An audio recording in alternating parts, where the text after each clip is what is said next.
નમસ્કાર બહેનો. પાઠ નંબર 3 માં ભાગ 1 અને 2 માં અનુસૂચિત જાતિ અનુસૂચિત જનજાતિની ચર્ચા આપણે કરી. બહેનો ફરીથી યાદ દેવડાવી દઉં, પાઠ્યપુસ્તક 12 ના પ્રશ્નો પૂછાતા નથી.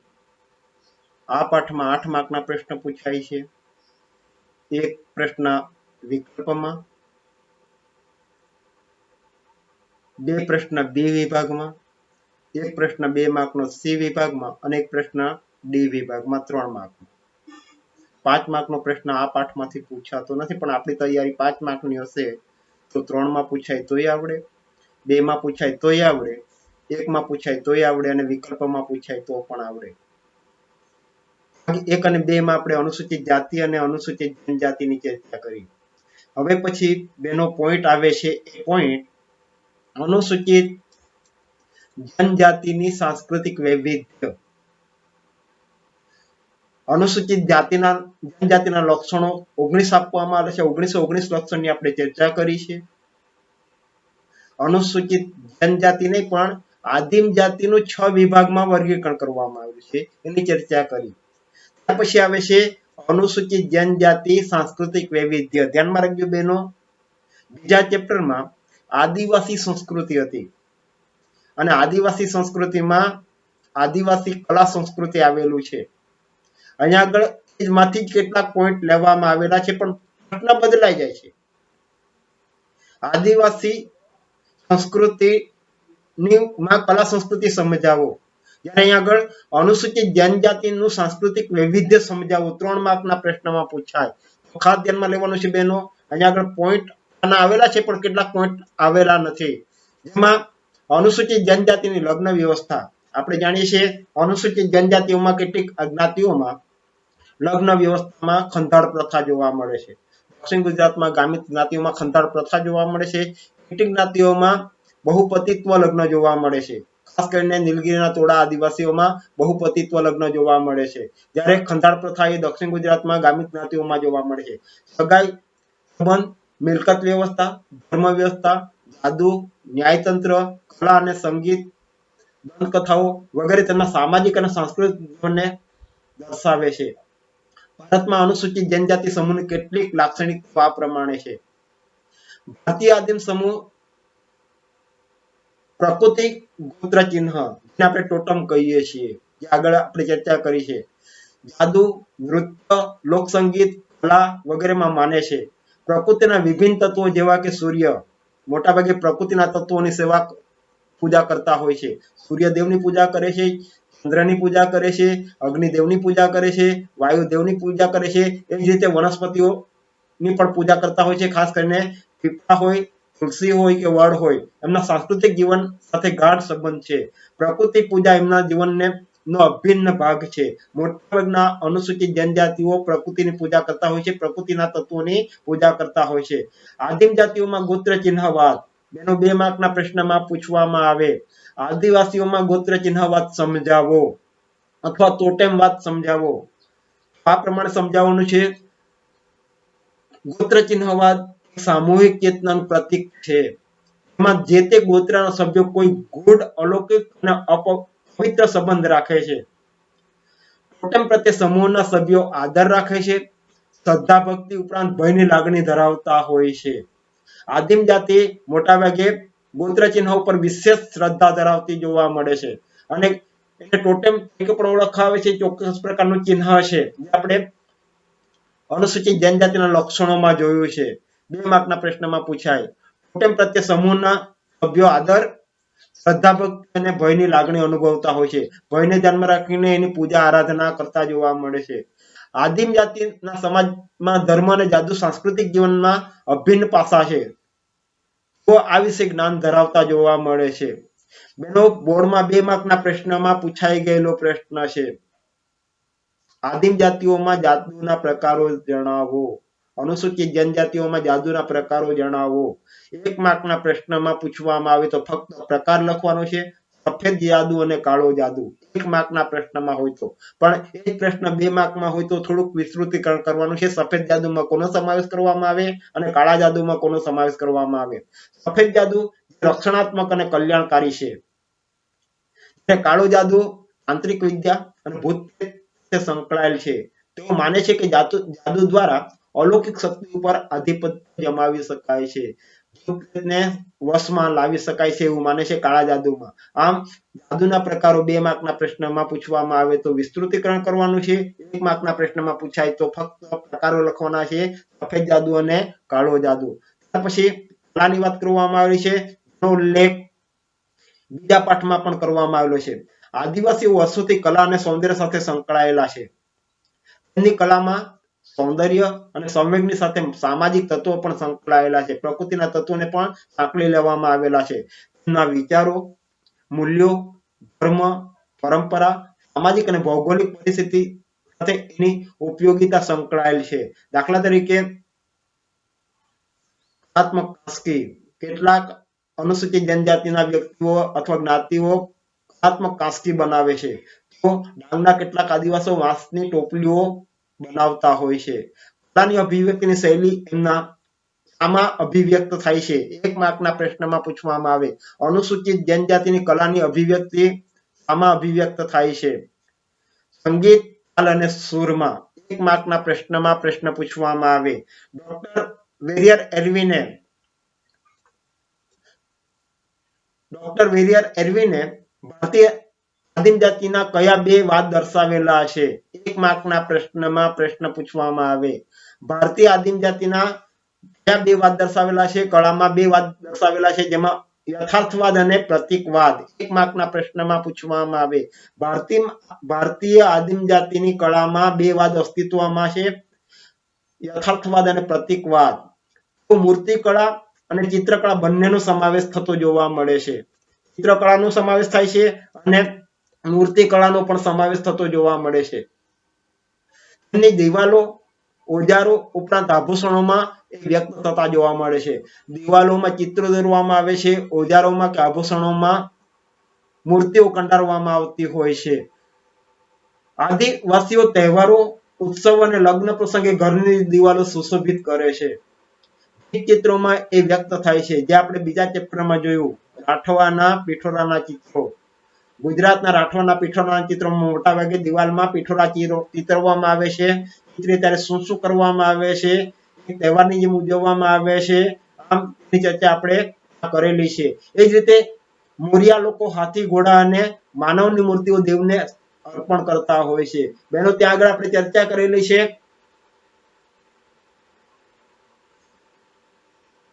બીજા ચેપ્ટરમાં ચર્ચા કરવામાં આવી છે ભીલ ગરાસિયા, માટીના ઘોડા. પોશીના વિસ્તારના ભીલ ગરાસિયા માટીના ઘોડા દેવને ચડાવે છે.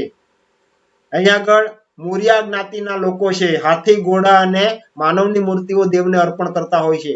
સાંથલ જ્ઞાતિના લોકો લગ્ન વખતે ડોલીને સુંદર રીતે શણગારતા હોય છે. ભારતના આદિવાસીઓમાં સંગીત અને નૃત્યમાં તાલ, સુર અને વાદ્યતંત્રનો ત્રિવેણી સંગમ જોવા મળે છે. જુદા જુદા પ્રકારના વાદ્યયંત્રોની ચર્ચા આપણે બીજા ચેપ્ટરમાં પણ કરેલી છે. એમાં તંતુવાદ્યો અલગ છે, ચામડાના વાદ્યો અલગ છે અને લાકડાના વાદ્યો અલગ છે. ભારતમાં મોટાભાગે આ જોવા મળતા હોય છે. એમના વાદ્યયંત્રો 1 માર્કના પ્રશ્નમાં નહીં બેનો, 2 માર્કના પ્રશ્નમાં બોર્ડમાં પૂછાઈ ગયેલો છે. અનુસૂચિત જનજાતિઓમાં કયા વાદ્યયંત્રો જોવા મળે છે? ઇલેક્ટ્રોનિક વાદ્યયંત્ર જોવા મળતા નથી, પણ ફૂંક મારવી, હવા ભરવી, થાપ મારવી વગેરેથી વાગતા હોય છે. જેમાં સારંગીનો સમાવેશ કરવામાં આવે છે, વાંસળીનો સમાવેશ કરવામાં આવે છે, નો સમાવેશ કરવામાં આવે છે, તંબુરનો સમાવેશ કરવામાં આવે છે, બીનનો સમાવેશ કરવામાં આવે છે, ઢોલ, ઘંટ અને મૃદંગનો સમાવેશ કરવામાં આવે છે.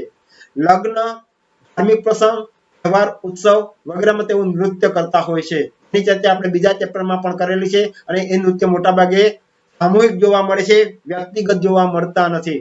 એ પછી ડાંગનું નૃત્ય હોય, ડાંગી નૃત્ય હોય કે આસામનું બિહુ નૃત્ય હોય. ઘણીવાર રાજા, શિકારી, પશુના મોહરા પણ પહેરતા હોય છે. સમૂહ નૃત્ય પણ કરે છે. લોકગીતો દ્વારા સામૂહિક જીવનની દર્શાવે છે. તેઓની ભાષા, શૈલી, લોકકથા પણ એમાં વણાયેલા જોવા મળતા હોય છે. આમ અનુસૂચિત જનજાતિની સાંસ્કૃતિક વૈવિધ્યની વાતમાં કલાની વાત કરવામાં આવેલી છે, જાદુના પ્રકારની વાત કરવામાં આવેલી છે અને ટોટેમવાદની વાત કરવામાં આવેલી છે. બેનો 2 માર્કના પ્રશ્નમાં પૂછાય અથવા 3 માર્કની ટૂંક નોંધમાં પૂછવામાં આવે. આમ પછાત વર્ગોમાં 2 વર્ગો આપણે જોયા, અનુસૂચિત જાતિ અને અનુસૂચિત જનજાતિ.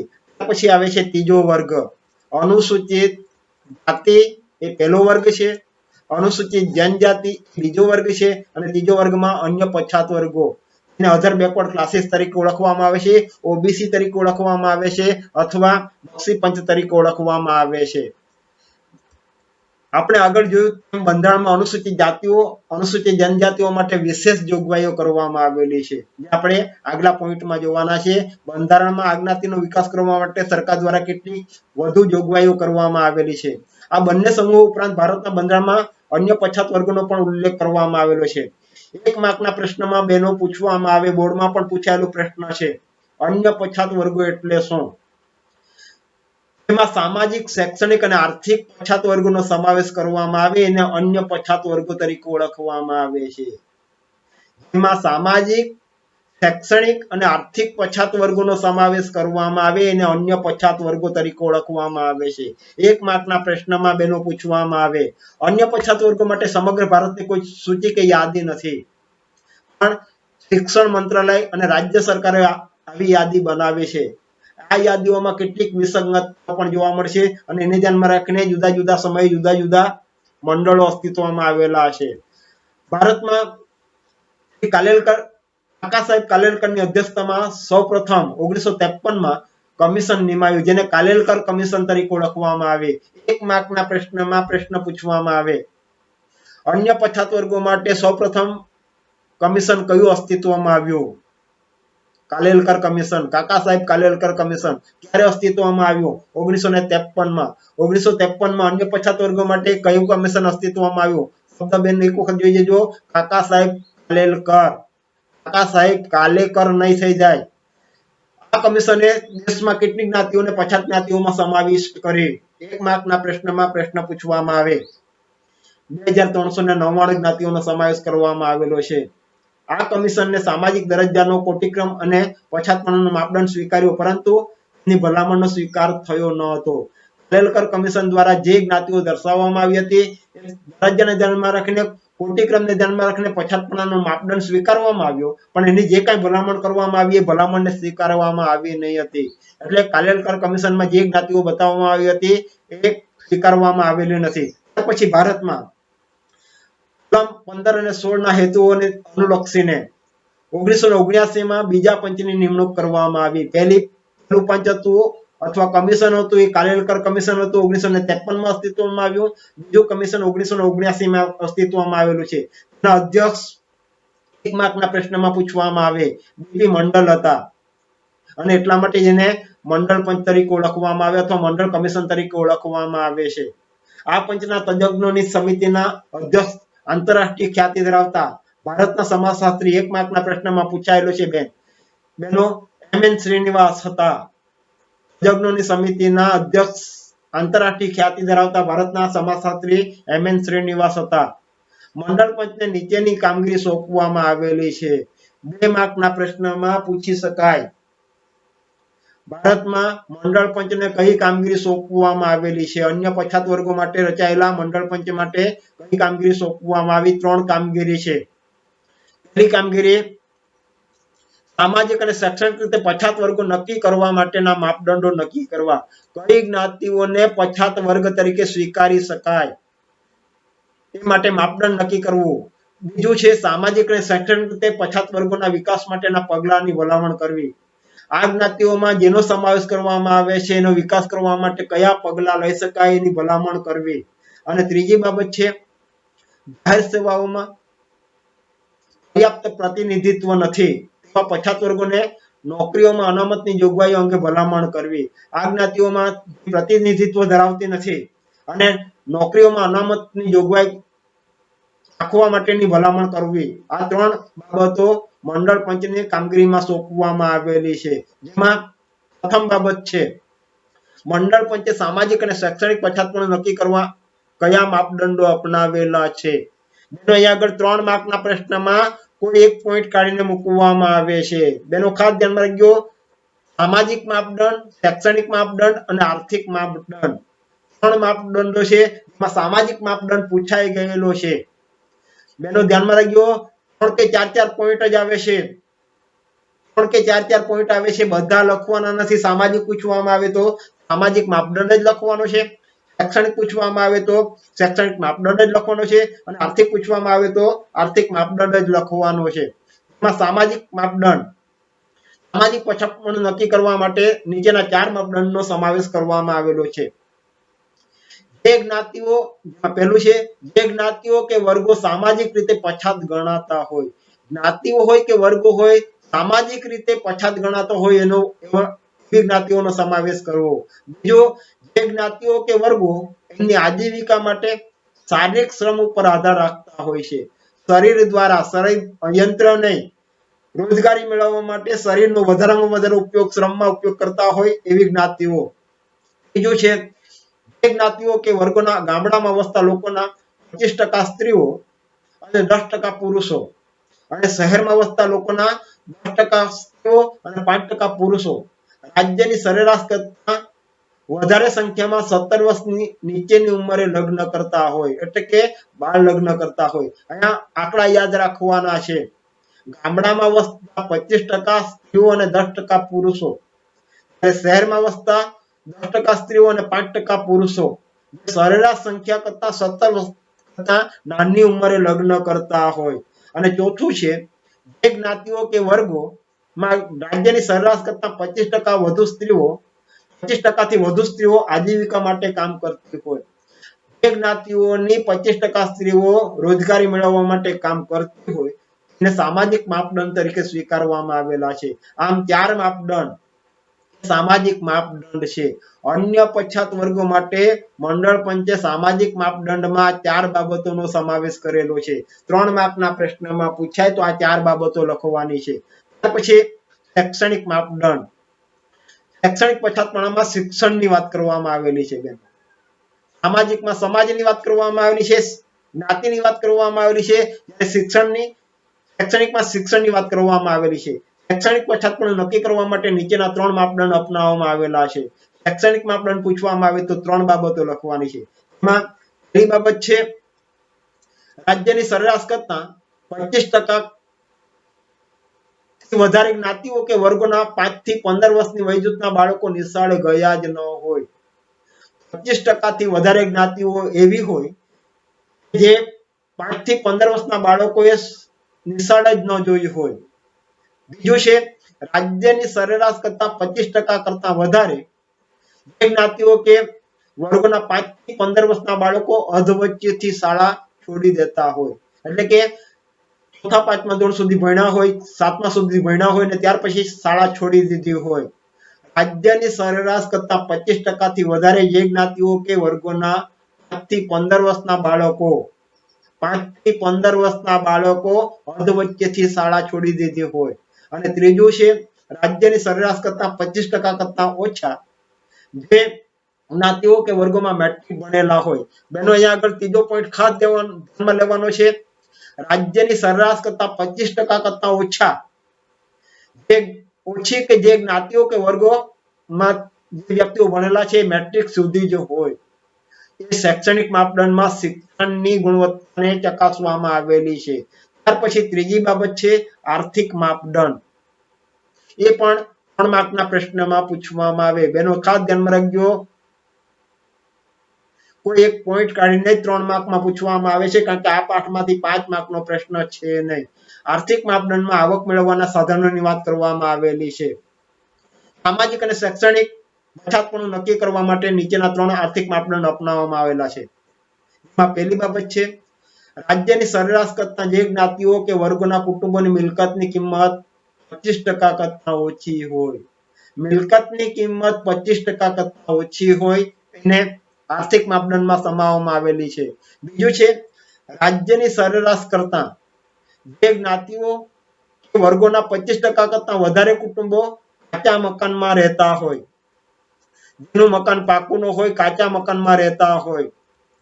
ત્રીજું લક્ષણ છે, જે જ્ઞાતિઓ કે વર્ગોમાં 25% કરતા વધારે કુટુંબોને રોજબરોજની જરૂરિયાત માટે લોન લેવી પડતી હોય, રોજની જરૂરિયાતો સંતોષવા માટે 25% કરતા વધારે કુટુંબો એવા હોય છે કે જે રોજ અન્ય વ્યક્તિ પાસેથી લોન લેતી હોય છે અને પોતાની જરૂરિયાતો સંતોષતી હોય છે. આમ 3 બાબતો એ આર્થિક માપદંડ છે.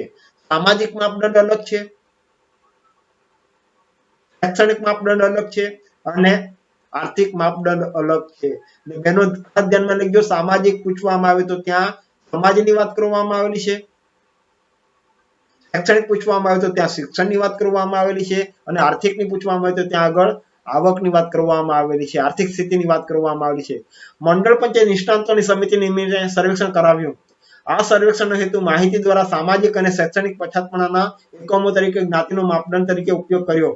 અન્ય પછાત વર્ગોની યાદી તૈયાર કરવામાં આવેલી છે. પોતાની ભલામણ સાથેનો અહેવાલ ત્યારે સોંપ્યો હતો. 1 માર્કના પ્રશ્નમાં પૂછવામાં આવે. 1980માં અહેવાલ સુપ્રત કરવામાં આવ્યો અને 1982માં આ અહેવાલની ચર્ચા સંસદ સભામાં કરવામાં આવેલી છે. મંડળ પંચે જે કઈ ભલામણો કરેલી છે, સામાજિક માપદંડ, આર્થિક માપદંડ અને શૈક્ષણિક માપદંડની ભલામણ 1980માં ભારત સરકારને સુપ્રત કરી હતી અને 1982માં એ સમયની સંસદ સભામાં એની ચર્ચા કરવામાં આવેલી છે. પછી આવે છે 3 માર્કના પ્રશ્નમાં બેનો પૂછાઈ શકે અથવા અંદર કેટલાક પ્રશ્નો છે 2 માર્કના પ્રશ્નમાં પૂછવામાં આવે. એમાં અન્ય પછાત વર્ગો માટે જોગવાઈ કરવામાં આવેલી છે એ અમલ ક્યારે, પ્રત્યાઘાત ન્યાય અને પગલા સમજાવો. અન્ય પછાત વર્ગ માટે કેટલા ટકા બેઠકો અનામત છે? 2 માર્કના પ્રશ્નમાં પૂછાઈ ગયેલો પ્રશ્ન છે. એ જ રીતે અન્ય પછાત વર્ગ માટે મંડળ પંચની ભલામણનો અમલ ક્યારથી થયો? 1 માર્કના પ્રશ્નમાં પૂછવામાં આવે. 13મી ઓગસ્ટ 1990ના જાહેરનામાથી તે વખતની ભારત સરકારે મંડળ પંચની ભલામણનો સ્વીકાર કરેલો છે, અમલ કરેલો છે. 13મી ઓગસ્ટ 1990માં બેનો ધ્યાનમાં રાખજો, ભલામણ સરકારને આપવામાં આવેલી છે. સરકારને અહેવાલ સુપ્રત કરેલો છે 1980માં. સંસદમાં 1982માં એની ચર્ચા કરવામાં આવેલી છે અને 13મી ઓગસ્ટ 1990માં એનો અમલ કરવામાં આવેલો છે. કેટલા ટકા બેઠકો અનામત રાખવાની જોગવાઈ કરવામાં આવેલી છે? 2 માર્કના પ્રશ્નમાં પૂછવામાં આવે તો ઉપરથી લખવાનું છે. 13મી ઓગસ્ટ 1990ના જાહેરનામાથી 2 વખતની ભારત સરકારે મંડળ પંચની ભલામણનો અમલ કરેલો છે. આ જાહેરનામાથી ભારત સરકારની સંધિ જગ્યાઓ અને સેવાઓમાં અન્ય પછાત વર્ગો માટે 27% જગ્યાઓ અનામત રાખવાની જોગવાઈ કરવામાં આવેલી છે. સંધિ જગ્યાઓ એટલે ક્લાસ 1 અને ક્લાસ 2 અધિકારીઓ માટેની જગ્યાઓ છે અને આ જગ્યાઓ માટે આ જ્ઞાતિઓ માટે 27% બેઠકો અનામત રાખવાની જોગવાઈ કરવામાં આવેલી છે. ઓબીસી માટે 27% બેઠકો અનામત રાખવાની જોગવાઈ કરવામાં આવેલી છે. 2 માર્કના પ્રશ્નમાં પ્રશ્ન બોર્ડમાં પૂછાઈ ગયેલો છે. અનામતની આ જોગવાઈનો વિશાળ પાયા ઉપર વિરોધ થયો અને સર્વોચ્ચ અદાલતમાં અનામતની જોગવાઈને પડકારતી પિટિશનો થયેલી. નામદાર સર્વોચ્ચ અદાલતે 16 નવેમ્બર 1992માં બહુમતીથી ચુકાદો આપ્યો.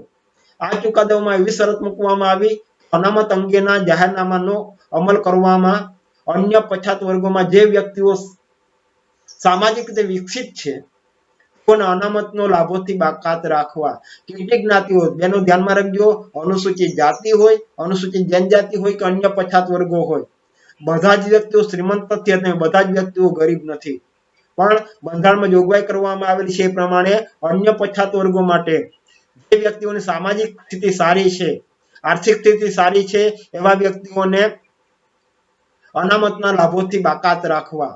આ ઉપરાંત સર્વોચ્ચ અદાલતે ભારત સરકાર અને બધી રાજ્ય સરકારના અન્ય પછાત વર્ગોની યાદી અંગે લોકોની ફરિયાદ, રજૂઆતને લક્ષમાં લઈને આવશ્યક સુધારા વધારા કરવા માટે કાયમી તંત્ર ઊભું કરવાનો આદેશ આપેલો. આ આદેશને અનુલક્ષીને 1993માં પછાત વર્ગો માટેના રાષ્ટ્રીય પંચની રચના કરવામાં આવી. પ્રસંગોપાત એટલે કે જ્યારે જ્યારે જેવી પરિસ્થિતિ ઊભી થઈ તેની પુનર્રચના કરવામાં આવે છે. 1999માં ભારત સરકારે નિષ્ણાંતોની સમિતિ નિમી. આ સમિતિને અન્ય પછાત વર્ગોમાંથી વિકસિત વ્યક્તિઓને ઓળખી કાઢવાનું કામ સોંપવામાં આવેલું છે, જેથી અન્ય પછાત વર્ગોને મળતા અનામતના લાભોથી તેઓને બાકાત રાખી શકાય અને જરૂરિયાતમંદ વંચિત સમૂહને જ એનો લાભ આપી શકાય. એટલે અહીંયા આગળ જુદા જુદા સમયે જુદા જુદા નિષ્ણાંતોની સમિતિની રચના કરવામાં આવેલી છે અને એ સમિતિ પોતાના અહેવાલને ધ્યાનમાં રાખીને કઈ જ્ઞાતિઓને અન્ય પછાત વર્ગોના લાભો ન આપવા, કઈ વ્યક્તિઓને નહીં આપવા, જરૂરિયાતમંદને જ એના લાભ આપવા માટેની વ્યવસ્થા કરવામાં આવી છે. એવી જ્ઞાતિઓને બાદ કરીને જે લોકોને જરૂરિયાત છે એને આપવા માટેના પ્રયાસો કરવામાં આવેલા છે. ત્યાર પછી આવે છે બેનો, બોર્ડમાં પૂછાઈ ગયેલો પ્રશ્ન છે 3 માર્કની ટૂંક નોંધમાં, ગુજરાતમાં અન્ય પછાત વર્ગો સમજાવો. બોર્ડમાં 3 માર્કના પ્રશ્નમાં પૂછાઈ ગયેલો પ્રશ્ન છે. અહીંયા આગળ જુદા જુદા સમયે જુદા જુદા કમિશનો અસ્તિત્વમાં આવેલા છે, એની ચર્ચા કરવાના છીએ. અનુસૂચિત જાતિઓ અને અનુસૂચિત જનજાતિઓ સિવાયના સમાજના બીજા કયા કયા સ્તરના લોકો સામાજિક અને શૈક્ષણિક રીતે પછાત છે નક્કી કરવા માટે ગુજરાત સરકારે 1972માં ગુજરાત હાઈકોર્ટના નિવૃત્ત મુખ્ય ન્યાયમૂર્તિ અને કાયદા પંચના અધ્યક્ષ AR બક્ષીના અધ્યક્ષ પદ હેઠળ પંચની નિમણૂક કરવામાં આવેલી છે. બેનો અહીંયા આગળ ખાસ ધ્યાનમાં લેજો, ભારતમાં 1979માં મંડળ પંચ અસ્તિત્વમાં આવેલું છે. 1979માં જ્યારે ગુજરાતમાં 1972માં બક્ષી પંચ અસ્તિત્વમાં આવેલું છે. AR બક્ષી મંડળ પંચ DP મંડળ એના અધ્યક્ષ હતા એટલા માટે મંડળ પંચ તરીકે ઓળખવામાં આવે છે. જ્યારે ગુજરાતમાં AR બક્ષી અધ્યક્ષ પદ હતા એટલા માટે એને બક્ષી પંચ તરીકે ઓળખવામાં આવે છે. 1 માર્કના પ્રશ્નમાં પ્રશ્ન પૂછવામાં આવે, ગુજરાતમાં આવે તો બક્ષી પંચ આવશે, ત્યારે તો 1972માં, અને ભારતમાં પૂછવામાં આવે તો મંડળ પંચ આવશે અને 1979માં નિમણૂક કરવામાં આવેલી છે. આ બક્ષી પંચ તરીકે જાણીતું છે. આ પંચે નિષ્ણાંતોની સમિતિની રચના કરેલી છે. આ સમિતિમાં સભ્યોમાં આંતરરાષ્ટ્રીય ખ્યાતિ ધરાવતા ગુજરાતના સમાજશાસ્ત્રી IP દેસાઈ હતા. 1 માર્કના પ્રશ્નમાં પૂછવામાં આવે, મંડળ પંચમાં અધ્યક્ષ તરીકેની નિમણૂક જાણીતા ભારતના સમાજશાસ્ત્રી MN શ્રીનિવાસ હતા. ત્યારે અહીંયા આગળ IP દેસાઈ હતા. આ પંચે હાથ ધરેલા સર્વેક્ષણના કામમાં IP દેસાઈએ ટેકનિકલ એરિયા કન્સ્ટન્ટન્ટ તરીકે માનદ સેવા પણ આપેલી છે. ગુજરાત યુનિવર્સિટીના સમાજશાસ્ત્ર વિભાગના તત્કાલીન અધ્યક્ષ તારાબેન પટેલ અને એમની ટીમનું પણ યોગદાન આ પંચ નિમવામાં મહત્વનું રહેલું છે. બક્ષી પંચે કોઈ સમૂહના સામાજિક અને શૈક્ષણિક રીતે પછાતપણું નક્કી કરવા માટે જ્ઞાતિને એકમ તરીકે ગણેલી જોવા મળે છે. જ્ઞાતિને મહત્વ આપવામાં આવેલું છે, વ્યક્તિને મહત્વ આપવામાં આવેલું નથી. બક્ષી પંચ જુદા જુદા સમૂહની સામાજિક, આર્થિક, શૈક્ષણિક પરિસ્થિતિનો અભ્યાસ કરીને જુદા જુદા સમૂહોની રજૂઆતો સાંભળીને વિવિધ ધર્મની 82 જ્ઞાતિઓને સામાજિક અને શૈક્ષણિક રીતે પછાત ગણવાની ભલામણ કરેલી. બેનો અહીંયા આગળ ધ્યાનમાં રાખજો, શરૂઆતમાં બક્ષી પંચ અસ્તિત્વમાં આવી ત્યારે ગુજરાતમાં 82 જ્ઞાતિઓને અન્ય પછાત વર્ગોમાં સમાવવામાં આવેલી છે, બક્ષી પંચમાં સમાવવામાં આવેલી છે. 1976માં બક્ષી પંચે પોતાનો અહેવાલ ગુજરાત સરકારને સુપ્રત કરેલો. 82 જ્ઞાતિનો અહેવાલ એને 1976માં સુપ્રત કર્યો હતો. બક્ષી પંચે જે જ્ઞાતિઓ, વર્ગો, જૂથોને સામાજિક અને શૈક્ષણિક રીતે પછાત ગણી અંગ્રેજીમાં socially and educationally backward classes SEBC તરીકે ઓળખવામાં આવે છે. સામાજિક, શૈક્ષણિક રીતે પછાત વર્ગો SEBC તરીકે ઓળખવામાં આવે છે. આ યાદીમાં પ્રસંગોપાત સુધારો થતો રહ્યો છે. આ અન્ય પછાત વર્ગો માટે બક્ષી પંચની જ્ઞાતિઓ શબ્દ પણ પ્રચલિત થવા લાગ્યો છે. એટલે કે અન્ય પછાત વર્ગોને અત્યારે બક્ષી પંચ તરીકે ઓળખવામાં આવે છે. એની સાથે આ યાદીમાં કેટલીક જ્ઞાતિઓનો પણ સમાવેશ કરવામાં આવેલો છે, જેમાં 82 જ્ઞાતિઓ છે. બક્ષી પંચે નક્કી કરેલી આપેલી 82 પછાત જ્ઞાતિઓને રાજ્ય સરકારે ગુજરાતમાં સરકારી, અર્ધ સરકારી ખાતાઓ, શિક્ષણ સંસ્થાઓમાં અનામત બેઠકો રાખવાની જોગવાઈ કરી આપેલી છે. કેટલીક પછાત જ્ઞાતિઓ કે જેઓને બક્ષી પંચની યાદીમાં સમાવિષ્ટ કરવામાં નહોતી આવી, જ્ઞાતિઓએ પોતે પછાત હોવાનો દાવો રજૂ કરીને પોતાનો સામાજિક અને શૈક્ષણિક રીતે પછાત જ્ઞાતિઓની યાદીમાં સમાવેશ કરવાની માંગણી કરેલી છે. 82 જ્ઞાતિ ઉપરાંત પણ કેટલીક જ્ઞાતિઓ એવી હતી જે કચડાયેલી હતી અને એ જ્ઞાતિઓ દ્વારા પણ અમને પણ પછાત વર્ગમાં સમાવો, બક્ષી પંચમાં સમાવો એવી માંગણી કરવામાં આવેલી છે. આથી ગુજરાત સરકારે 1981માં સામાજિક અને આર્થિક પછાતપણું નક્કી કરવા માટે ન્યાયમૂર્તિ શ્રી રાણાના અધ્યક્ષપણે નિમણૂક કરવામાં આવેલી છે. આ પંચને રાણે પંચ તરીકે ઓળખવામાં આવે છે. રાણે પંચની નિમણૂક કરવામાં આવેલી છે. પહેલું કમિશન બક્ષી પંચ કમિશન, બીજું રાણે કમિશન 1981 માં અસ્તિત્વમાં આવેલું છે. આ પછી ગોપાલકૃષ્ણ કમિશન, સુગનાબેન ભટ્ટ કમિશનનો પણ સમાવેશ કરવામાં આવેલો છે. 2004 સુધી ગુજરાતમાં તેનો શરૂઆતમાં 1976 માં 82 જ્ઞાતિઓ હતી. 2004 માં એ જ્ઞાતિઓની સંખ્યા વધીને 135 જેટલી થઈ, જેને અન્ય પછાત વર્ગોમાં સમાવવામાં આવી. હાલમાં લગભગ 145 જેટલી જ્ઞાતિઓનો એમાં સમાવેશ કરવામાં આવેલો છે. બેનો અહીંયા આગળ શરૂઆતમાં 1976 માં 82 જ્ઞાતિઓ હતી, 2004 માં 135 હતી, વધીને અત્યારે 145 જેટલી જોવા મળે છે. અને 27% લેખે શિક્ષણમાં, નોકરીમાં અને રાજકીય ક્ષેત્રે અનામત મળે છે. આ બધા ક્ષેત્રોમાં આવક મર્યાદાને લક્ષમાં લેવામાં આવે છે, એટલે કે ક્રિમિનલમાં આવતા એસસીબીસી ના લોકોને અનામતનો લાભ મળતો નથી. ખાસ કરીને અહીંયા આગળ ક્રિમિનલમાં આવતા હોય એવી જ્ઞાતિઓને, એવી વ્યક્તિઓને એનો લાભ આપવામાં આવતો નથી. આમ ભારતમાં અનુસૂચિત જાતિ, અનુસૂચિત જનજાતિ અને અન્ય પછાત વર્ગો, જેમાં પછાત વર્ગોમાં આ 3 બાબતોનો સમાવેશ કરવામાં આવેલો છે, એની ચર્ચા આપણે કરી છે. બહેનો અહીંયા આગળ ખાસ ધ્યાનમાં લેજો, જ્યાં જ્યાં મેં ભારતીયને કીધું છે એ પ્રશ્ન 1 માર્કના પ્રશ્નમાં, 2 માર્કના પ્રશ્નમાં અથવા 3 માર્કના પ્રશ્નમાં પૂછવામાં આવે છે. અધ્યાયમાં પણ એ વિગતો આપવામાં આવેલી છે. જો પાઠ 2 વખત નહીં વાંચશો તો તમને ખબર જ નહીં પડશે. ત્યારે તમે વિડીયો લેક્ચર જુઓ ત્યારે પાઠ સામે રાખજો, કારણ કે પાઠના બહારથી પ્રશ્ન પૂછાતા નથી.